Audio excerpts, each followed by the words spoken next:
I'm Pat Miller, and this is the Professional Photographer Podcast. What if you could have a line out the door and around the block for your portrait photography business? And what if you could do that without spending a fortune in ads? It's possible, and today's guest is doing just that. Let's talk about using your volume business to drive your portrait business. Leroy Tademy is our guest, and he's built a machine of volume photography that fills up his high school senior portrait business. And today, he's going to spill the beans. He has, I'm telling you, write this down kind of OMG ideas that you need to just blatantly steal from this interview. Things that he said that were so matter of fact. Oh, I do the thing. And I'm like, we all need to be doing the thing. This episode is gold if you're trying to build your senior picture or portrait business on the back of your volume business. This is a good one. Get out your notebook and get ready. We'll talk to Leroy next. Leroy, welcome to the show. How are you today? I'm doing excellent, man. Thanks for having me. I'm excited to have you here because today we're going to make some people some money talking about volume photography and how it can help out your portrait business. But let's start at the beginning. If someone hasn't met you yet, tell us who you are and what you do. So my name is Leroy Tademy. I am a sports volume school and senior portrait photographer based out of Lake Charles, Louisiana. I am pretty active on Instagram and Facebook. So that's where we normally hang out. It's Tademy Photo. And I'm just excited to be here.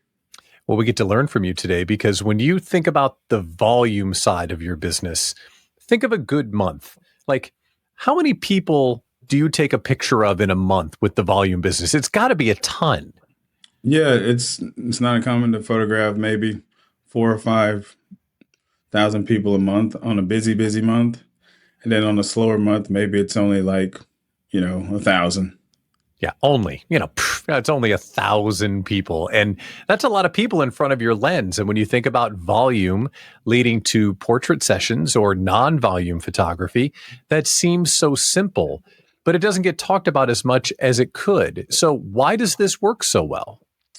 I mean, if you think about it, like when I first started, I was working wedding photography with a lady, and they only had, 5 bridesmaids, right?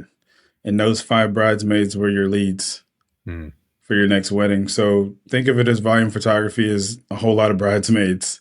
And if they're the right people they might not be leads for this year, but they might be leads for next year if you're a senior photographer, whether they're 9th grade, 10th grade, 11th grade, they're going to one day be a hot lead for you. Right now, you're just nurturing them through 60 to 90 second increments, if that makes sense. So sure. I feel like it works hand in hand, the two. I want to make sure that people understand what volume is because people would look at sports photography. Okay, I know that that's volume, but maybe we don't always think about some styles as volume. So can you kind of describe what some of the major food groups of volume photography may be so we can realize these opportunities that maybe we're not capturing right now? Yeah, that's a great question. So I'll go from the most basic form is where, let's say you're photographing food for a magazine or products for a company. You'll set up one backdrop and then you'll rotate every single product through the scene. For schools, you have one backdrop, maybe you have 3 bays, and then you have kids coming through the same setup. So the setup's not moving. The clients are moving through as you do it. And then from sports, it's pretty much the same thing. You make a setup or 2, or maybe you have a multi-posing to get diversity in shots. So you set up one scene and you usher people through, and you try to make each interaction with each subject as unique as possible within the constraints of the setup.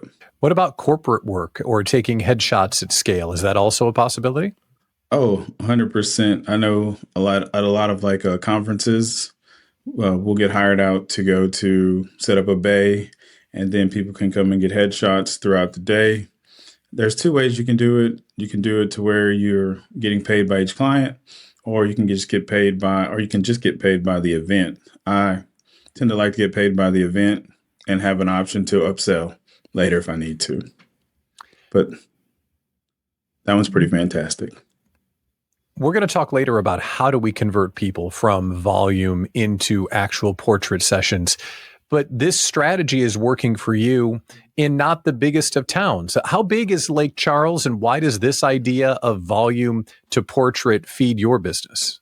Yeah, so Lake Charles are probably somewhere around 80,000 people for the city. And it's not Houston and it's not Mena, Arkansas. So it's kind of in between, right? And I think the thing that works good is we're always in front of the community. So even when we're not marketing or putting up Facebook ads, people seeing us walking around town, taking photos at sporting events, at schools, getting the branding sent home to them, they're seeing us all the time. So that the fact that you have that much a smaller community and they kind of when they see you, that's like, oh, that's the photo guy. It kind of just makes sense for them to make a purchasing decision with the person who's served them the most times, most efficiently, and repeatedly. It's a really clever way to do it, because if you set up shop to become the senior picture photographer in a town of 80,000 people, you'd have to win a good percentage of the seniors in town to build a thriving business. But when you have such a broad reach through all of these different styles, all feeding back to your portrait business, it's a way to get a bigger share of the market, which makes a ton of sense. So when you're using volume to drive the portrait, that's one idea of a problem that it solves. But what other kinds of problems are solved when you're using volume to feed the portrait sessions? Yeah, so like I said briefly earlier, one problem is finding customers, right? That seems to be why everybody wants to market. When you're doing volume, you're literally getting the customers that you want. It's like a bridal show every day, so to speak. You're working and interacting with the people that you plan on working with later. So, for instance, I have some private schools I work with. Anytime I want to get into more commercial photography, there are several different students whose parents own businesses at that school. So it's easy for me to make a network out of that by making a soft introduction like, hey, your kid did a great job on their photos. It was so fun. Hey, if you ever need, any type of photography for your business, ask your daughter about us. It's that simple of an interaction. And it's like, wow, if the school trusts you if the school has trust for you to come work with my kid, then it's kind of like a no brainer that I could trust you. So it's just a soft introduction, and it works in multiple ways. It can be for something like, hey, there's a parent whose kid has their kid goes to school and they have a venue. It's the same, you rinse and repeat. It's like, hey, same format. Your child did a great job on the picture. Did you see it? They had a really funny, silly face on one of the poses. And they're like, oh, I did see it. I love it. Oh, okay. Well, if you need anything for your venue, let us know. And it lets you be nimble and pick what avenues you want to go in. We're pretty focused on senior photos for the most part. I laughed because recently I was at a school and the coach, she had a really, really nice engagement ring on. And I was like, are you getting married? And she's like, yeah. And then the first question was, do you do wedding photos? And I was like, well, for certain people. I said, after the photo shoot, talk to me, because I wanted to see how she acted on the photo shoot first. Yeah. And I was like, did she message me? I was like, okay, I think we could probably figure something out for you if you really needed us. If not, I can suggest some good people for you. So we're talking to her right now. And that's just going to create a bond and a relationship with our school business, which is the long game, right? Her sports teams, because she might go to this school, to that school, to this school. So we can continue to grow through doing her wedding photos and just building more relationship with her as she continues her coaching career. Does this allow you to spend less on ads? Oh, tremendously less. Like I would be kind of embarrassed. I don't know the actual number what I've ever spent on ads, but it's very low. To say I've been in business for 15 years. And it's getting in front of the people and making a good impression. That's the advertisement. You're going one by one, hand-to-hand combat to build these relationships. Yes, sir. Which is kind of unheard of in these times, because it's so much easier just to send out an email or build a list or something like that. It's much easier to do that, but it comes at a cost The way that we're marketing is we're getting paid to show up. So we're getting paid to market ourselves, which is kind of the flip side of it. That's gold. That's such a great way to look at it. Let's talk about going to a sports team or going to an office full of people. What does a good job look like with referrals? Like, how many seniors will you end up getting from one of these shoots, and how many seniors will you do in a season? So we typically keep it 50 or less for the year. That's just kind of like the capacity, mental capacity that I can kind of work with because as every senior photographer knows, everybody tries to crunch it into one season. So it's not like you can really spread it out too much. Because kids change over that year, they don't really look the same towards the end of the year. So parents kind of they want to get them looking more like they're looking at the end of the year most of the time. So we notice an influx of that. So the thing that we've had to do is just try to begin to incentivize people to do it early in other ways. So kind of a little bit of marketing, but it's subtle. Sure. Yeah. And we're starting to really diagnose pain points for different types of clients. So, like baseball, track, those people, because the way our season works here is the last 4 months of school is when everybody wants to take their senior pictures because we live in Louisiana. We can take senior pictures 12 months a year. It doesn't really matter because weather is not really a factor here. Versus someone who might be up north where, hey man, it's frozen. We can't do anything. We get about a week and a half, 2 weeks of real winter where we live. So I literally could do photos from August all the way to April if I really needed to for seniors. But it's hard to get those parents to realize that. So what we're starting to do, like I was saying earlier, is to find those pain points of, hey, look, if you're playing baseball and your baseball team's really good, your kid's not going to have a day off to get their senior portraits done. We need to get it done in the fall. Or if they're on track, same thing. And then our football, volleyball, maybe soccer and basketball, we can say, hey, you guys can do it later in the spring. So we're kind of really target towards athletes because that's who we work with. That's who we get the most genuine, interactions with, because we'll do their yearbook photo. Then they'll come in the studio. They'll do some banner photos because we make that a big deal. And then after that, we'll solicit for like the senior shoot. So they've experienced this 3 times, that'll be their third interaction with us. So we really push for our athletes. That's like our niche. If we had a niche, it would be athletes. Sure. So let's get granular. You're doing the volume shoots. How are you remarketing, either talking to the coach and subtly asking if they need a wedding photographer or getting people in front of the lens? How do you make a positive impression so they remember you and they think, okay, this could be my senior picture photographer? Let's talk about those granular tactics. Yeah. So for us, some of our little tactics are definitely tagging them in posts on Instagram. That seems to be one of the best ways. So like while I'm at shoots, I'm saying, hey, we're going to do a reel. We have a videographer with us now on most of the shoots, and he's filming BTS and he's making reels. And we really changed up our format, the way we do it, because we were noticing a certain format that everybody was doing. So we started creating our own type of format that's more cinematic. So at the shoot, we're telling them to get plugged in with us, to follow us, check us out on Facebook as well. Because not a lot of people on Facebook in this age range. But parents are there making a buying decision typically.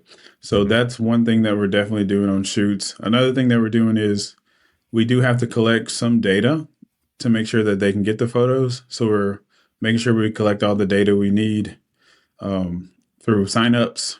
Lately, we've been doing a lot of signups where the coach will send it out in an app, communication app. The parents will sign up for the pictures, and then there's subtle messages to say, hey, did you enjoy this experience? You can click here and you can check out, a full experience for your student here. So it's some drip email campaigns through the sports photography, if that makes sense. I know this might be simple to describe it this way, but especially with athletes, is it just making them feel cool? Like making them feel like, wow, look at how awesome you look? Is that a thing when you're trying to make a positive impression with them? Oh, 100%. Their whole career is being out in front of others performing. So when you can capture them in their element looking as if, man, I'm definitely going to be undefeated this year just by looking at my picture. That makes them feel all the more better, all the more confident. And I think a lot of that transitions into the way that they play, to be honest, because it's a positive affirmation for them to see themselves in a way that they haven't been seen before. Yeah, for sure. Yeah. I know a lot of photographers that do what you do have influencer teams. Are you doing that as well? Yeah. So we do have some influencer teams. We have, I think, 4 or 5 this year. One year we did it, we had like 26, and we were like, man, that's just way too many. But we do have influencers. They are strategically picked out. They're interviewed. They come in here. We sit down with them and their parent, each influencer, and we put it all out there to let them understand how it works. What's the commission structure look like for them, and how they can earn. So we call them, they're just like many little affiliates for Hmm. our business. But I see them on campus, and they're excited, and they're telling their coaches, "Hey, coach, we need to use them for our activity, like whatever sport or whatever the thing they're in." And they know when they bring those kids in, they're going to get an incredible experience, and it's just easy for them to get more referrals like that. Yeah. One thing you shared when we talked before this interview that I literally turned off the camera and went down the hall and talked to my wife, that's a senior picture photographer, was how you're using the cap and gown session to turn them into clients in addition to the cap and gown session. Can you describe that? Because I thought it was brilliant. Yeah, so like if you think of it, let's say a school has 200 seniors, right? And every single one of them have to get a yearbook photo, right? Cap and gown, tux drape. That's how they do it here. So we put the cap and gown on, and then after that, they get that experience of us, and we're doing fun poses with them. They're doing the first one where they just kind of hold their cap, and then they're doing another with the cap on, and then we normally say, "Hey, man, this is a lightning round. I don't need you to think. I just need you to just react." So we're like, "All right, first one up, deuces," and they're like, and then I'm like, "Okay, point the camera. All right, look like a sailor. All right, crazy face. All right, Vogue." And then they're doing these so fast they can't even think about it, and then I capture them like laughing and having a good time. And then the last photo, typically what we try to do is always with the parent. So it's them and mom. And then it's mom giving them a hug. And then for the boys, I'm always like, "Mom, give him a big old kiss," or I'll tell them to give mom a big old kiss. And I make it a core memory for them. Hmm. And once they have that core memory, that experience, they definitely want to come back and just experience it all over again. And then the second time I tell mom, "Hey, make sure your makeup and hair is done because we're going to bring you in for a picture again next time," or dad or whoever. And we notice at the beginning of the week when we're doing schools that are like 3 or 4 day jobs that by day 2 or 3, moms are coming in, they're all made up. They're like, "Oh, we heard we get to take a picture with our student." And we're like, "You do." And we're doing our thing. And then parents are like, "Okay, is it time for me?" And we're like, "Not yet. It's at the end, mom." But yeah, so that has been our biggest um, pull and draw for people to get a real experience with us for such a short session. That is such a power tip. I hope you wrote that down because that is absolutely brilliant. Where do people go wrong when they're trying to convert volume to portrait? They think they're doing the right thing and they're not. Where do people mess up? If your volume business isn't personalized in any way and it's not coming from a true heart of service of what you can do for them, or and it's more focused on how many heads you can get through and how much money you can make, and you're never going to be able to convert clients over. They need to know that you genuinely care about each of them, and it's tough because there's a lot of them. And we had to put a person in here just to do service, like customer service, as we continue to increase with the amount of heads that we were photographing. We were just doing, like 2 or 3 thousand. It was, 80% of the people were fine, and you had 20% that really needed you to do some extra touching on them, like assisting. Mhm. But as we grew the number, we had to put a dedicated person in here. But yeah, you just gotta give everybody an individual experience as much as you can. And it's funny. I realize that I'm getting older and I'm not as cool because I was at a school earlier this week, And I was like, okay, smile, come on, do good. It's just basic underclass, yearbook photos. And I noticed the kids were just not responding. So they were in a line kind of far away from me. So, when you play baseball, you're on here and then you're on deck and then you're up to bat. So I made me an on deck spot. And I would tell the next kid, okay, you're Susie's official hype man for this next 30 seconds. Let's get her hype. And then if they're not doing good, I'm like, are you serious? You're supposed to be the hype man. And then they're like, oh, I'm sorry. Go, Susie. So every kid was cheering each kid on as they went, just to make it a better experience. And then the principal walks in and he's like, what's going on? And I'm like, yeah, today we're learning how to encourage each other. And he's like, I love it. I love it. So those are things that I'm doing to think outside the box when I'm working with these kids. How can we make everybody happy? And obviously some kids didn't want to do it. And then I'd be like, oh man, just wait till your hype man gets up here. I wonder what they're going to do for you if this is how you're acting. And they'd be like, bro, literally, man, come on, man. So it's fun to, hang out with them and just kind of get on their level. Another awesome tip. The last power tip I want to make sure we call out. You mentioned principals, but that's not the only audience that you try and win over at the school. I love this tip. Can you share it? Yeah. So the principal is very important, but the vice principal is probably even more paramount.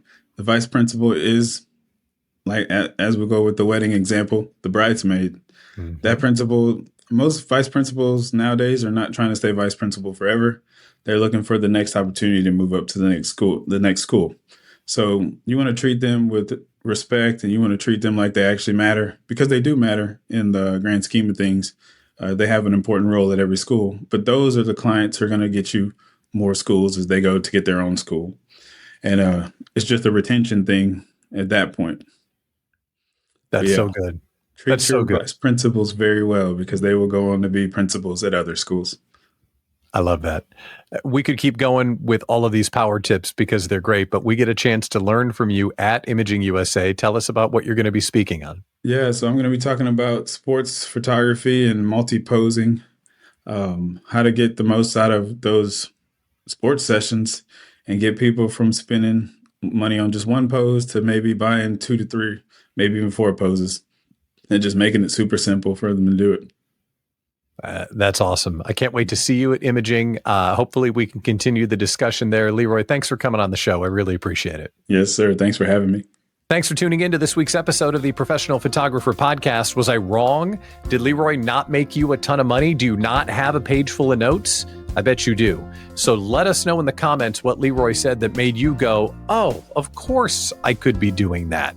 That helps us know how we're doing on the show. And of course, like and subscribe, because every time someone does, I literally get a cookie. And I like cookies. So please do that. The other thing is, if you're not yet a member of Professional Photographers of America, you're missing out. PPA offers incredible resources like equipment insurance, top-notch education, and a supportive community of photographers that are ready to help you succeed. It's perfect for photographers who are serious about growing their business in a sustainable and profitable way. At PPA, you belong here. Discover more about membership at ppa.com. That's ppa.com. I'm Pat Miller, founder of the Small Business Owners Community and publisher of the Small Business Summary newsletter. Thanks for tuning in, and we'll see you right here next time. Take care.